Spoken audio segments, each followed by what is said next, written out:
va parler de l'Iran dans une seconde, mais c'est vrai que je lisais ce matin dans Le Parisien, l'excellent Parisien, un mot de Michel Noir, qui a 40 ans, qui disait mieux vaut perdre une élection que son âme. Et ben la droite, elle perd les deux. Comme ça, elle perd les élections, elle aura perdu son âme.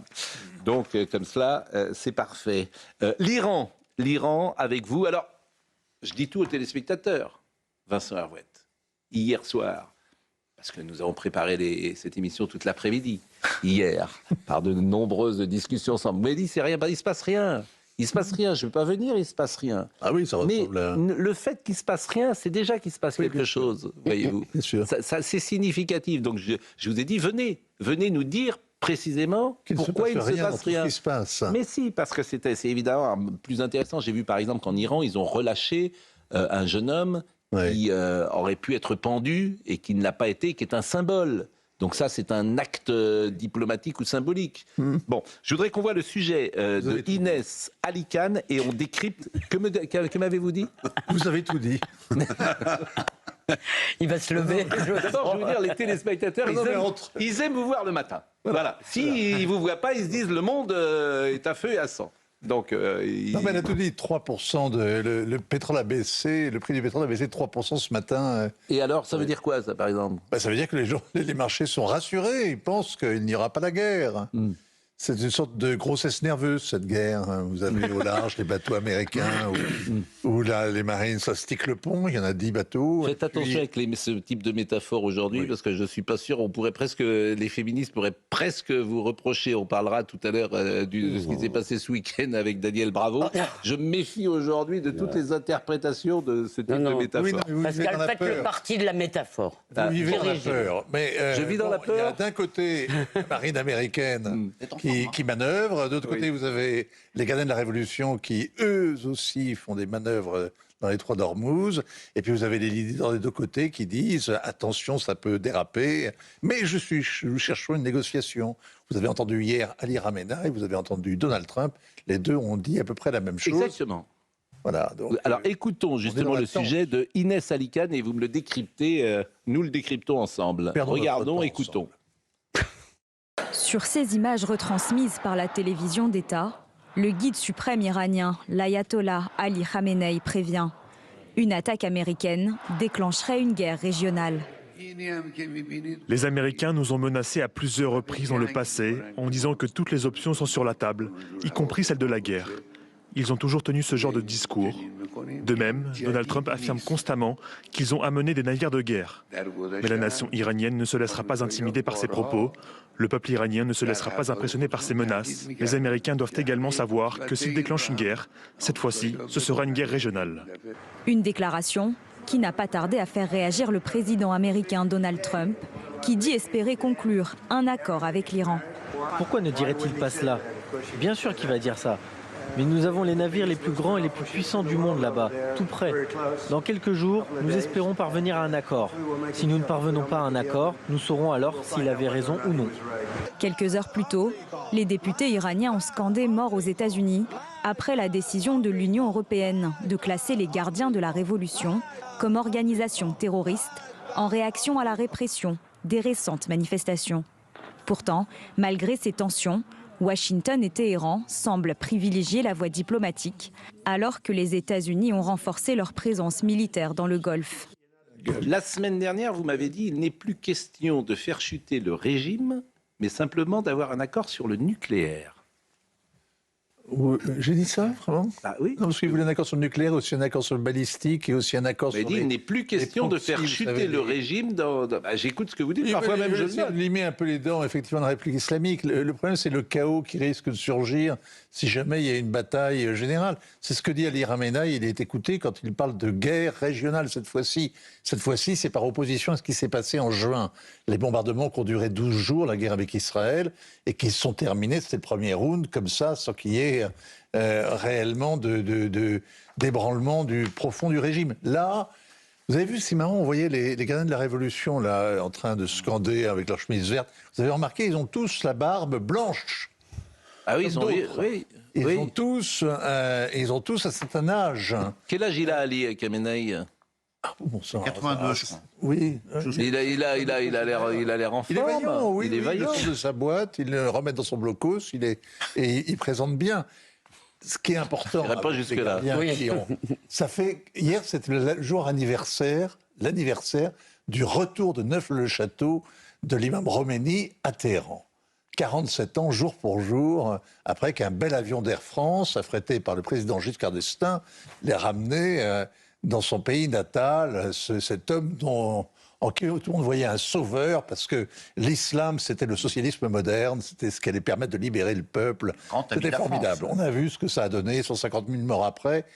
Ils sont toujours là, et les gars de la Révolution continuent de dire mort à l'Amérique, mort à l'Occident, mort au Satan. Les mêmes, mais ils ont un peu vieilli quand même, et le pays est ruiné. Bon, les États-Unis se sont mis en situation de lancer une opération militaire contre l'Iran, a dit M. Barrot, Jean-Noël Barrot, ministre de l'Europe et des Affaires étrangères en France. Ils ont proposé en parallèle des négociations au régime qui doit impérativement s'en saisir, se résoudre à des concessions majeures et à un changement radical de posture. L'Iran doit cesser d'être une menace pour son environnement. Enfin bon, c'est toujours la même chose, doit cesser des injonctions. Oui, non, mais tout l'environnement a peur. Les Américains cherchent une voie de sortie. Oui. Il ne faut pas non plus se discréditer. 86 ans, il a. 86. Bravo. Non, c'est un téléspectateur qui nous écoute et qui me le rappelle, 86 ans. Écoutez Pierre de Villiers qui était hier soir avec Elliot Deval. Si l'Iran est attaqué, l'Iran réagira. Elle peut réagir de différentes manières, mais concernant la France, on peut imaginer des cellules dormantes terroristes chiites qui pourraient passer à l'action. On a déjà connu ça en France dans les années 80. J'espère qu'on va vers un scénario plutôt diplomatique où on trouverait un cadre de négociation qui permettrait à chacun de sortir du tunnel dans lequel il s'est mis. Parce qu'aujourd'hui, il faut trouver une voie de sortie à la position américaine et j'espère que la voie de sortie, ça ne sera pas le bombardement. Parce que je me demande comment ça peut déboucher un bombardement pour chasser un dictateur. Non. Votre pronostic sur les... tuer le dictateur, c'est tout. Votre pronostic ces prochains jours La palabre. On va se revoir. Je reviendrai. Vous êtes indispensable, bien évidemment. Bon, voilà ce qu'on pouvait dire. Évidemment, on ne va pas ergoter davantage, parce que, comme vous le dites, justement, il n'y a pas... Pourquoi vous souriez? Le mot ergoter, non, mais ergoter, on va pas ergoter davantage, puisque c'était un petit point qu'on voulait faire pour... Mais vous avez raison, ça n'a aucun intérêt, on peut en parler pendant 2 heures.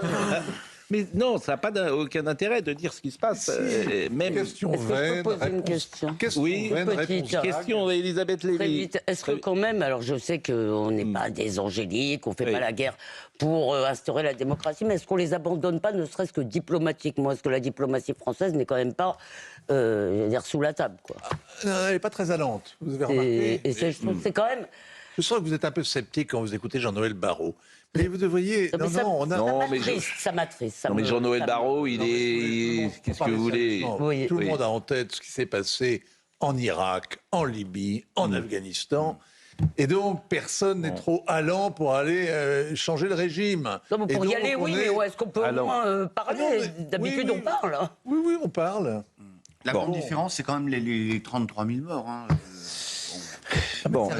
Oui, mais non, mais c'est un régime qui est couvert de sang. Et quand le iranien, j'entends bien. Quand le guide dit France Inter. que ce sera une guerre régionale, il y a de bonnes raisons de le croire. France Inter, on va parler de France Inter une nouvelle fois, mais bon, si on pouvait s'occuper aussi un peu de la France, c'est vrai que Nicolas Baverez, je le citais tout à l'heure, il est souvent pessimiste, disons-le, et souvent il fait des papiers rudes sur l'état de la France, mais je le répète, le papier que j'ai lu dans le Figaro, c'est pas n'importe qui, la France est en voie de tiers-mondisation. Je sais pas si vous voyez les mots ont un sens. Tiers-mondisation, 9 ans de Macron, tiers-mondisation. Ce n'est pas moi qui le dis, c'est Nicolas Baverez. C'est pas n'importe qui. Et son papier est absolument terrifiant. Il y a plein d'indicateurs très précis. Terrifiant. Il y a 4 Français sur 10, exactement. Il dit que la France va quitter le top 10 bien des nations sûr. les plus prospères. Et le déni de ce pays, le déni sur ces sujets-là, de ce pays, de Lecornu, de Wauquiez, de la droite, de tous, pour garder leur petite place, C'est lamentable, lamentable. Et vous avez un président de la République qui dit tout va très bien, Madame la Marquise, c'est formidable, mais 9 ans. Bon, Pavrez était moqué en 2003. Éric Revel qui avait fait la France qui tombe. La France qui tombe, exactement. Où on disait ouais, c'est un décliniste, il voit pas bien les choses. Aujourd'hui, quand vous voyez la dégringolade du pouvoir d'achat des Français en Europe, je crois qu'on est à la 15e ou à la 16e place. On est derrière les Pays-Bas. Il vaut mieux être salarié aux Pays-Bas qu'en France. Alors, en revanche, voilà, c'est ce que dit Elisabeth est vraiment très important. Bien sûr, les dirigeants ont une part, mais comment gouverner contre son peuple ? Voilà une bonne question pour une démocratie. Parce que les Français, ils ne veulent rien entendre. Ils ne veulent rien entendre. Donc, tu n'as aucune majorité sur aucun sujet. Donc, tu fais comment ? Pardonnez-moi de le dire aussi simplement que ça. Comment tu le fais ? Tu n'as aucune majorité. Et la réforme des retraites a illustré ça. C'est-à-dire que non seulement tu as fait une réforme des retraites de 62 à 64 ans dans la douleur, à peine est-elle passée, que tu la retires. Mais là, c'est pas gouverner contre son peuple, Pascal. Mais ils veulent pas, les Français veulent pas. Politiquement, la seule réforme que Macron pouvait accrocher au revers de son vaisseau comme une médaille, il a abandonné en rascant. Mais les Français n'en veulent... Je vous répète, comment tu gouvernes ce pays contre ton peuple. Vous voyez bien qu'il y a une majorité. Il y a une majorité pour ne pas allonger, pour ne pas travailler plus. Il y a une majorité pour ne rien foutre. Pour avoir plus de prestations. Pour ça, il y a toujours une majorité. Le pire, c'est que la réforme a été passée en plus. Elle était digérée finalement. Mais je vous assure, ce papier, alors c'est un énième papier de Baderès. C'est vrai qu'il est souvent perçu comme quelqu'un de pessimiste. Mais enfin, c'est effrayant en fait. Et que, je le répète, que Sébastien Lecornu, qui vient de l'UMP, je veux dire, Laurent Wauquiez, en fait, ces gens sont irresponsables de taxer les grandes entreprises, etc. Mieux vaut effectivement perdre son âme que perdre une élection. Richard Millet. Quand vous avez commencé votre édito tout à l'heure, j'ai cru que vous alliez dire « Où est passée la France ?» au lieu de « Où est passée la droite ?» Oui, c'est pas mal. Et je pensais à l'interview qu'a faite Eugénie Bastier dans Le Figaro de Peter Bogossian, ce philosophe américain, qui dit qu'au fond, peut-être que à la fin du siècle, on aura disparu. Je pense qu'effectivement, on est en voie, vous le disiez l'autre soir, en voie d'effondrement. Et peut-être en voie de disparition, tout simplement. Et Marion Maréchal, lorsqu'elle parle de questionner l'identité de la France, elle a tout à fait raison, bien que ce soit un terme tabou, identité aujourd'hui, mais voilà, les politiques, me semble-t-il, devraient s'intéresser aussi à ce que c'est que l'identité de la France. J'entends bien, mais les Français aussi, on est obligé de dédouaner ceux qui gouvernent par la responsabilité des Français. Et je trouve que la retraite est un bon exemple. Bien sûr. Est un bon exemple, même si, et c'est ça qui est paradoxal, t'as pas envie de voir, et on l'avait dit souvent, des gens qui sont sur les toits ou qui font des métiers difficiles jusqu'à 67 ou 68 ans en train de travailler. Gouverner contre son peuple, juste il y a un exemple, parce qu'il y a un sujet qui fait consensus, par exemple, c'est l'immigration, l'insécurité. Emmanuel Macron le fait très bien de gouverner contre son peuple sur ces questions-là. Parce que là, en l'occurrence, s'il écoutait son peuple, il ferait très différemment de ce qu'il fait. Les électeurs n'a accepté des réformes quand on prenait le mur violemment dans la figure. Vous savez, il y a un sujet qui concerne tout le monde, qui nous concerne. C'est la sécurité sociale. Est-ce que vous savez dans quel état financier la sécurité sociale ? 20 milliards de déficit pour cette année, 180 milliards d'euros de dette. La Cour des comptes a fait des alarmes fantastiques. Éric Revel. On est au bord du gouffre. Le jour où on va recevoir notre feuille de soins, et on va nous dire, Monsieur Pro, votre feuille de soins, elle sera remboursée dans 15 jours. Là, les Français comprendront. Et à mon avis, c'est quand on est dans le mur qu'on accepte les réformes. Mais il faut aller jusque-là. Il y a un philosophe célèbre qui me dit « Laurent Wauquiez entraîne les LR dans sa chute. Les électeurs sont pour l'union des droites et contre le budget socialiste. » Il a raison. France Inter. Alors France Inter, il n'y a pas une semaine sans qu'on parle de France Inter. L'humoriste, en fait, c'est pas des humoristes, c'est ça qui est ennuyeux. Ce sont des hommes ou des femmes politiques. Elle s'appelle Camille Laurent. Elle s'est produite vendredi lors de l'émission Zoom Zoom Zen, animée par Mathieu Noël sur France Inter, et elle a demandé la mort de Jordan Bardella et de Marion Maréchal. Donc on en est là aujourd'hui sur les antennes de France Inter. On a parlé, on a diffusé ce document tout le week-end, mais c'est vrai que c'est insupportable parce qu'en fait c'est pas drôle. C'est vulgaire, c'est assez bête, ça n'a pas beaucoup de talent et ça fait rire. En fait, c'est des meetings politiques. Donc tu arrives sur une scène devant le public de France Inter, tu dis « faut tuer Bardella », ils vont tous rire. Donc voilà. Non, il faut le mettre une perruque, Louis, du 18e pour le dire. C'est lamentable, là aussi. Le déni français dont vous parlez, c'est aussi ça. Oui. C'est d'avoir totalement occulté ce que la Révolution avait eu d'atroce. Bien et sûr. au nom de la Révolution, on peut dire comme ça des horreurs, des appels au meurtre. Bien sûr, c'était le soir de la cérémonie des JO où on a montré Marie-Antoinette et Laurent Joly. Tout le monde a trouvé ça absolument formidable. Thomas Joly, pas Laurent Joly. Laurent Joly, c'est l'historien. Bon. Donc tout le monde trouvait ça formidable, bien évidemment. Bon, bah écoutez, voilà, c'est la France d'aujourd'hui. Mais il n'y a pas de culture française. Vous avez un président de la République qui l'a dit. Il n'y a pas de culture française. Donc vous payez toutes les factures, comme toujours. Écoutez, Madame Laurent, que je ne connaissais pas et que j'ai guère envie de connaître. Évidemment, ils ont le droit de tout faire, bien sûr, si c'est pas nous qui payons. Le problème, c'est que c'est le service public, c'est 4 milliards. En ce moment, il y a une commission de l'audiovisuel public. Voilà à quoi servent vos impôts. C'est lamentable. Je ne peux pas vous dire autre chose. Vos impôts payent cette femme. En fait, on est un pays qui est par terre et on paye cette femme avec nos impôts. Écoutez, franchement, ça pose question quand même. C'est pire que pas drôle, d'autant plus que maintenant, il y a la version The New Inter Nova, c'est le New Inter, donc on a les pires qui sont passés à Nova. Donc là, mais Nova, ça ne me pose pas de problème. Écoutez, Nova, c'est du privé, ils font ce qu'ils veulent, Nova. Oui, mais il y a quand même dans ce rire-là, ce rire gras de connivence, c'est l'équivalent des huées, c'est-à-dire le signal faible de la barbarie. Ça, c'est de la barbarie, les gens qui rigolent. Oui, non, mais parce qu'on peut rire quand on met à distance, on peut rire quand on est dans la divergence avec soi-même. On ne peut pas rire quand on met de son côté une meute. Et c'est une meute. Et vous avez parfaitement raison, mais Vincent Arouette, comment dire, ces gens-là, ils vous couperaient la tête. Ils vous détestent. Ne vous trompez pas. Ils vous détestent. Et s'ils étaient en situation, nous on les invite. Moi, j'invite tout le monde s'ils veulent venir. D'ailleurs, tous les gens dont on parle, ils peuvent venir. Non, mais ils assument aussi. Mais eux, Madame Laurent, c'est peut-être pas. Mais ils assument un statut de privilégié parce qu'ils font ça en pleine commission d'enquête sur l'audiovisuel public. Mais ils sont en plus, c'est-à-dire qu'ils se considèrent comme intouchables. Il ne peut rien leur arriver. Ils peuvent critiquer qui ils veulent. Ils peuvent souhaiter la mort de qui ils veulent. Il ne peut leur rien arriver à ces gens-là. Qu'est-ce que vous voulez alors? Moi, c'est les rires dans la salle. Mais imaginez que vous demandiez la mort de, je sais pas, d'Olivier Faure ou de Jean-Luc Mélenchon. Philippe Ballard a tweeté jusqu'où ira la dérive du service public. Sur France Inter, une pseudo-humoriste déverse sa logorée haineuse, appelle à la violence contre le siège du RN. Laure Lavalette, Camille Laurent, une énième inconnue subventionnée, imagine sur France Inter la mort de Jordan Bardella. Bon, qu'est-ce que vous voulez que je vous dise? On se souvient que François Morel avait insulté les journalistes de l'Incorrect en direct sur France Inter. Ils ont tous les droits. Ils peuvent faire ce qu'ils veulent. Et il y a une autre personne qui m'a ciblé. Alors, c'était moi qui étais la cible de monsieur Ben Lazare, je crois.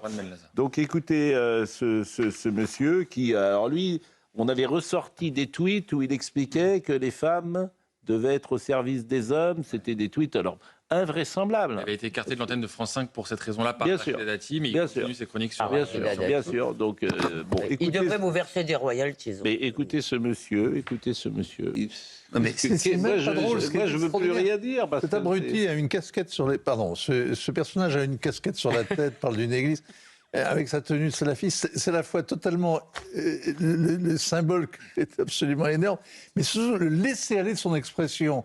Il fait un happening, il fait un stand-up. On pourrait imaginer qu'il l'a préparé, qu'il l'a écrit, qu'il l'a appris. Et c'est une espèce de logorée complètement nulle. C'est ça qui est le plus frappant. Scandaleuse et nulle à la fois. Nous savons tout ça, que le talent, l'esprit de finesse, la nuance, la distance, la drôlerie, la dérision n'est pas l'apanage de cette intervention. Richard Millet. Vous avez tous remarqué l'état de la langue française qu'il emploie. C'est quand même du sous-français. Bon. Si je puis me permettre. Non, moi, c'est la violence des mots, pardon, Pascal, quand il dit une église, c'est quoi, ou quelque chose comme ça, mais vous vous rendez compte ce que ça veut dire? C'est même pas de la provocation. Non, mais attendez, c'est... Vincent. Pardon, mais c'est un vrai sujet au-delà de la rigolade. Moi, c'est que la direction de France Inter laisse passer ça, quoi. Mais la direction... Je comprends. C'est presque caricatural. Vous avez travaillé dans ce groupe. Et effectivement, aujourd'hui, c'est pour ça d'ailleurs qu'il faut peut-être... alors, je ne sais pas s'il faut privatiser tout, s'il faut garder un peu, etc. Ça coûte 4 milliards. Ça coûte 4 milliards. Et effectivement, ça n'a pas beaucoup de talent, on peut le dire comme cela. Et Madame Veil, elle dira rien. Et Madame comment elle s'appelle voilà, elle ne dira rien. Ces gens ne disent rien. Pardon. 4 milliards dont vous aviez calculé, Pascal, qu'ils iraient... Ça ferait 1 000 euros. 1 000 euros par agriculteur. Il y a 350 000 agriculteurs en France. Les 4 milliards du service public, si tu les donnes aux agriculteurs, mais les agriculteurs, ils font pas la manche. Ils veulent pas 1 000 euros, ils veulent travailler, les agriculteurs. Mais il n'empêche que ces 4 milliards que tu donnes à ce monsieur et à cette dame, ça sert nos impôts, si tu les donnes aux 350 000 agriculteurs, ça fait 1 000 euros. 4 milliards, c'est beaucoup foncé, Oui, c'est l'ensemble. Bon. Il faut quand même que ça tourne. Il faut un peu d'argent tant qu'elles ne sont pas... Il est 9h24, mais on est en retard, dites-moi. Et Marine Lançon ne me dit rien. Il est 9h... Ben non, elle me le dit maintenant. Et il est 9h24. Bon, donc, les gens sourient en régie, me dit Marine Lançon. Vous savez que c'est à Chandeleur aujourd'hui. Ah oui. Ben, je pensais que vous nous apporteriez quelques crêpes.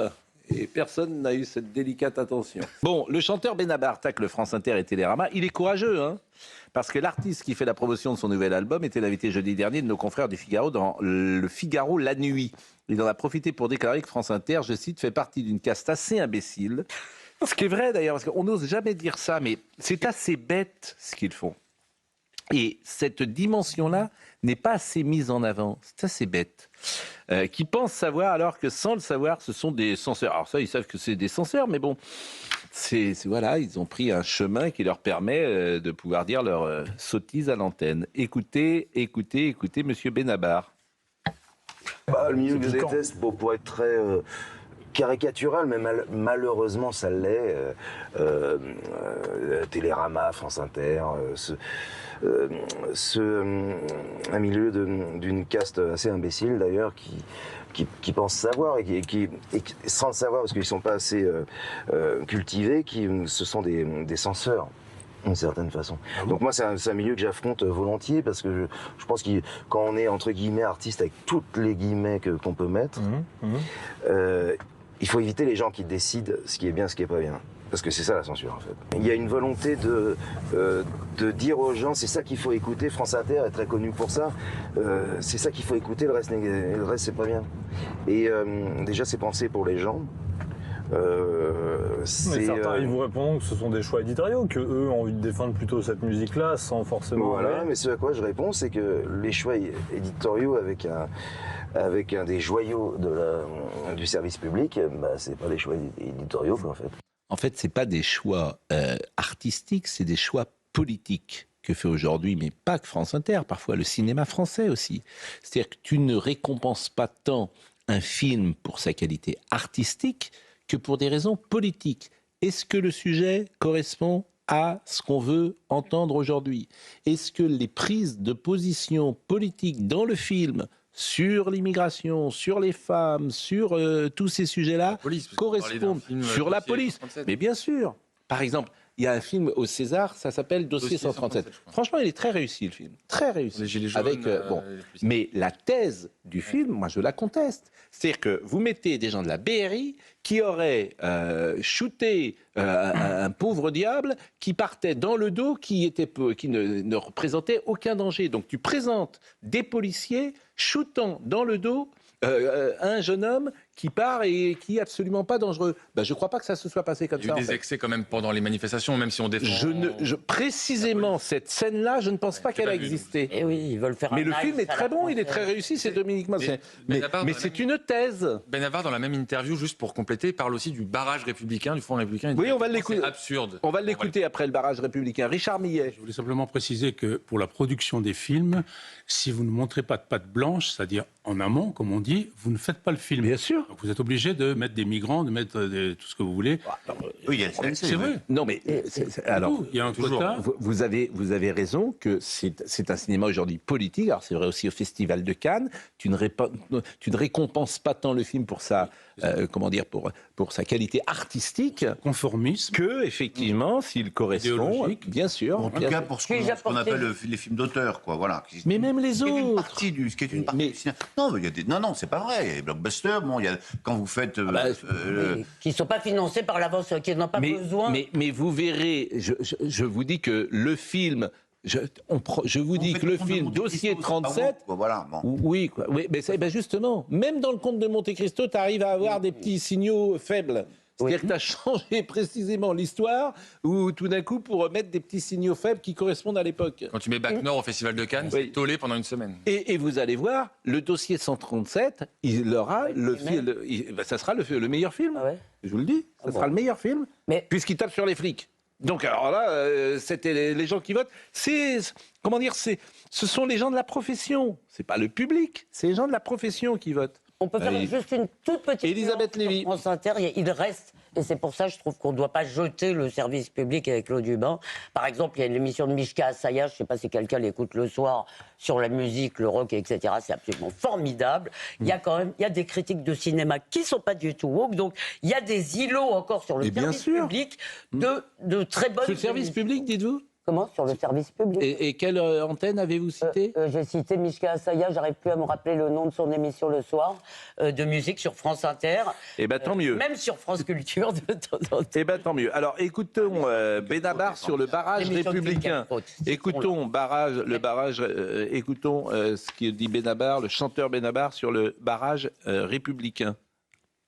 Je suis très emmerdé par le fait de dire qu'il ne faut pas voter pour un tel ou pour un tel, faire un barrage, le soi-disant barrage républicain, qui pour moi n'est pas du tout républicain, parce que la République, c'est chacun vote pour qui il veut. C'est ça le concept. Il n'y en a pas 50. Tant qu'il y a un vote, c'est qu'il y a une République. Il n'y a pas des bons votes et des mauvais votes. Ouais. C'est comme ça. À moins qu'un parti soit interdit, donc là, voilà, on ne peut pas voter pour eux, mais sinon...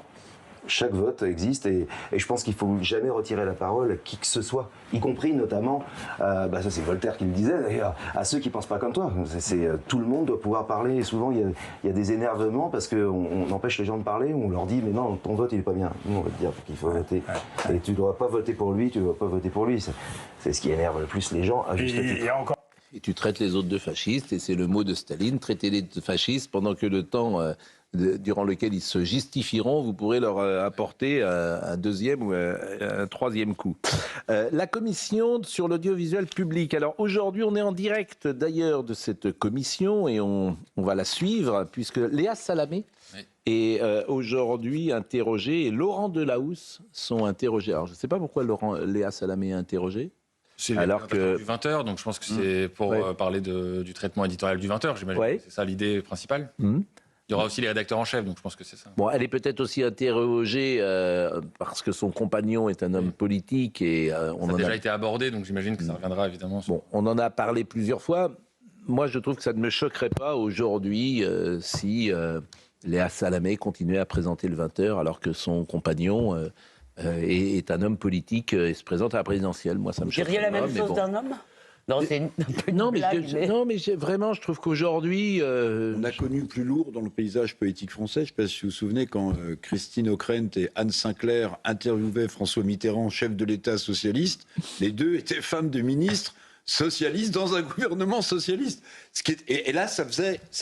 Personne ne disait rien. Madame Ockrent qui donne des leçons à la terre entière, à la terre entière, Madame Ockrent, qui était effectivement, voilà, ça la choquait pas du tout à l'époque, mais bon. Moi, ce qui m'interroge plus, c'est le fait qu'il y ait des postes importants qui soient occupés par d'anciens directeurs de cabinet de dirigeants politiques, parce que là, c'est un peu sous-jacent, c'est un peu sous les radars. Et là, par exemple, là, en l'occurrence, ça peut avoir un impact sur la ligne éditoriale. Mais bien sûr. Mais j'ai cité également, parce que il se trouve que je le connais, et j'ai rien contre lui, mais il faut le dire, le nouveau directeur de l'Info, Philippe Corbet, c'est un homme qui a des choix politiques. Donc forcément, ça influencera sa chaîne, puisque je l'ai vu. Moi, tous les jours, il publie des textes tous les jours sur Trump, puisqu'il a écrit un livre contre Trump. C'est un anti-Trumpiste. Mais il a le droit. Mais il a le droit, mais comme c'est le service public, là encore, c'est quelqu'un qui est payé par nos impôts, on a le droit et même le devoir de dire, celui qui dirige l'information sur France Télévisions, c'est un anti-Trumpisme XXL. Moi, je verrais les choses dans l'autre sens. Donc forcément, quand tu regardes le journal, ça colore le journal. Moi, je vois les choses dans l'autre sens. C'est parce que la rédaction, historiquement, de France Télévisions est à gauche, pour pas dire très à gauche, qu'il lui faut un directeur à gauche. C'est pas le directeur de la rédaction qui influence ou de l'information qui influence la rédaction. Oui, vous avez raison. Non, mais vous avez raison. Vous avez raison. C'est pas compatible. Sinon, il fait 4 jours et demi. Et voilà. Vous avez raison. Vous avez raison. Enfin, celle qui va être grandement attendue cette semaine, c'est Rachida Dati, quand même, la commission d'audiovisuel public. Là. Ça va être intéressant à suivre. Olivier de Lagarde. Voilà, voyons le sujet d'Anaïs Baucher qui fait un récapitulatif et un bilan de cette commission sur l'audiovisuel public qui a commencé il y a quelques semaines désormais.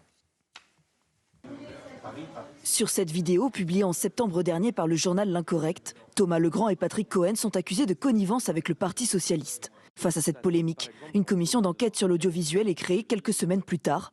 Auditionné dans une ambiance électrique, Thomas Legrand assume ses propos et les réaffirme. Non, je ne regrette pas d'avoir prononcé ces propos. La seule chose que je regrette, c'est qu'ils aient été filmés et qu'ils aient été montés. Un point souligné pendant la commission, chaque jour sur France 5 de 17h à 23h, France Télévisions n'a pas le contrôle de sa ligne éditoriale. Plusieurs émissions de la chaîne sont confiées à la société de production Media One. Oui, factuellement, nous n'avons pas le contrôle de la ligne éditoriale, donc nous ne pouvons pas garantir la neutralité de ce qui se dit à l'antenne, notamment sur France 5 ou dans les émissions externalisées. Et si nous les internalisions, nous pourrions apporter cette garantie. Autre point relevé par le rapporteur UDR Charles Aloncle, la sous-représentation des intervenants dits de droite dans les écoles de journalisme.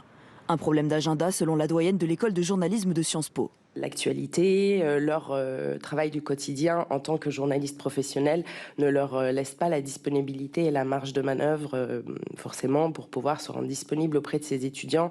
Cette semaine s'annonce une nouvelle fois tendue entre Charles Aloncle et les représentants de France Télévisions.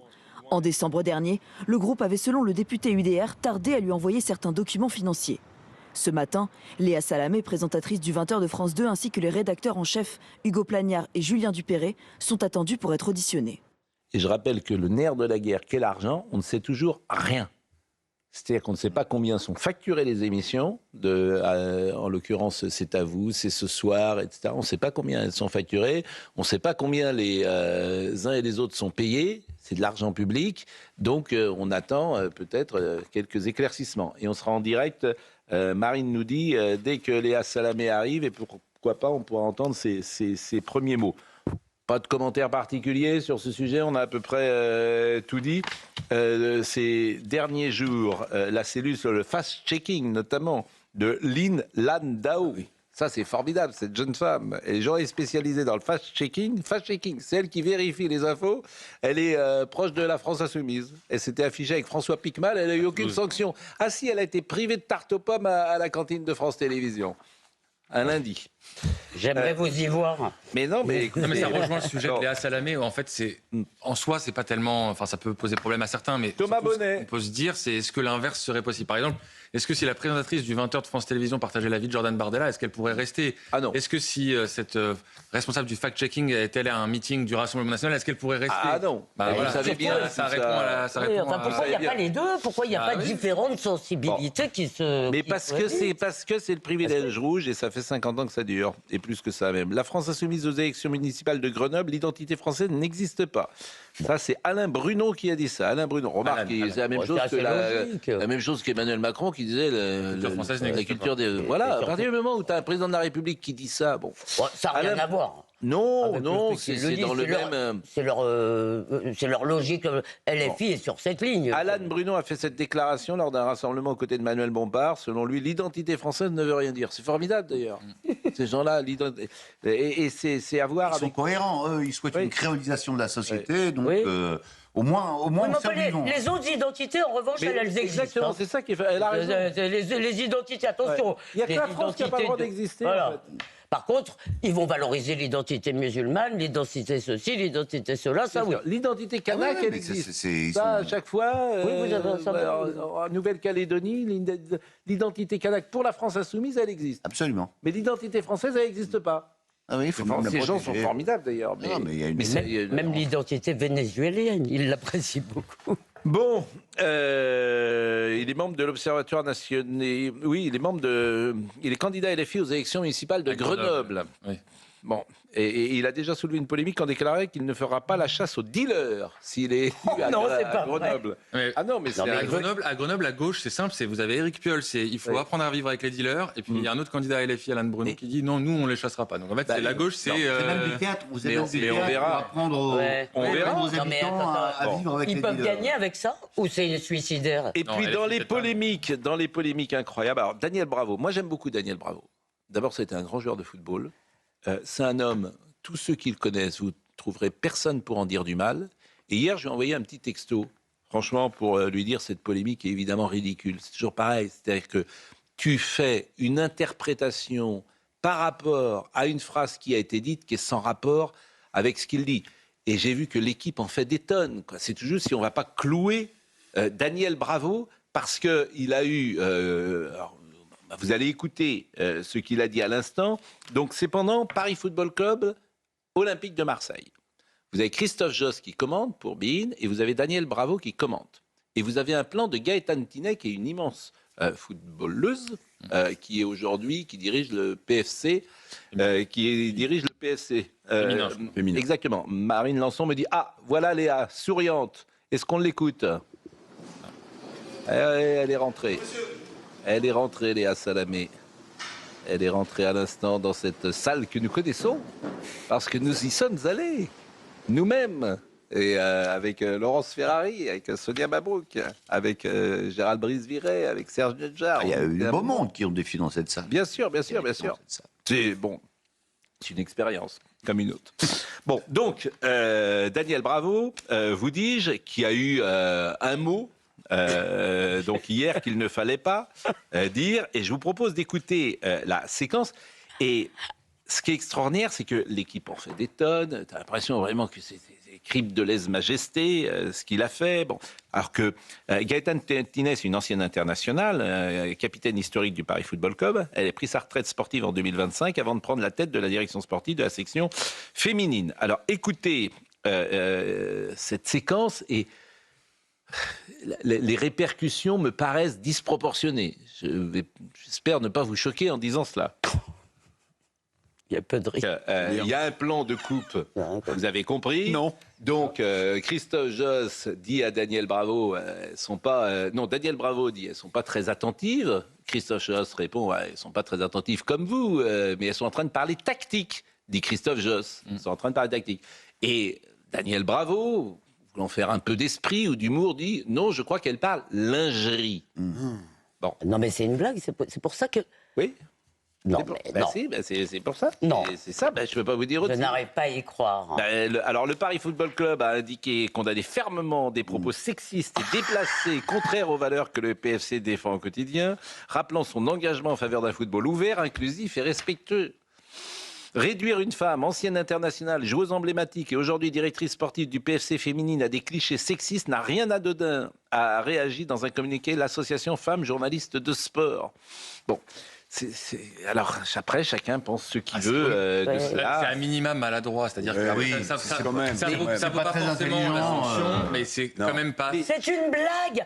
C'est une blague. Et des fois, les blagues... Alors donc, on tolère les blagues de France Inter qui, ne sont pas drôles, et deux sont vraiment... Et deux... Non, mais vous êtes fous. D'abord, c'est un peu de votre faute, parce qu'en fait, vous considérez que toutes les plaintes des femmes, généralement, sont très légitimes, mais les féministes devraient le défendre, vous savez pourquoi? Parce que si on ne peut plus se moquer des femmes, ça c'est sexiste. Dire que les femmes sont un groupe qui ne peut pas tolérer la plaisanterie... Surtout quand tu connais Daniel Bravo, oui, non, mais c'est pour ça. Un être merveilleux. C'est sans doute une maladresse, mais c'est quand même pas très opportun. Ce qui est dingue, c'est qu'on pourrait s'excuser derrière et puis on en parlerait plus. Voilà, exactement. Voilà, point final. Vous entendez. En même temps, Excusez pour une blague? Non. Oui. En fait, ce que je n'aime pas...